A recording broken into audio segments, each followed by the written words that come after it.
তো টেনশন নিচ্ছ কেন আমি থাকতে?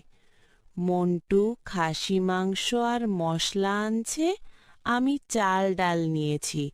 তুই শুধু কড়াইটা নিয়ে আয়। সে ঠিক, তুই থাকতে টেনশন কিসের? এক্ষুনি কড়াই নিয়ে আমি হাজির হয়ে যাচ্ছি। খাসি মাংস বলে কথা, সেটা কি ছাড়া যায়? কিন্তু পিকনিকটা হবে কোথায়? আরে নদীর পাড়ে। তাড়াতাড়ি চল, মন্টু এর আগে গিয়ে আমাদের জায়গা ঠিক করে নিতে হবে।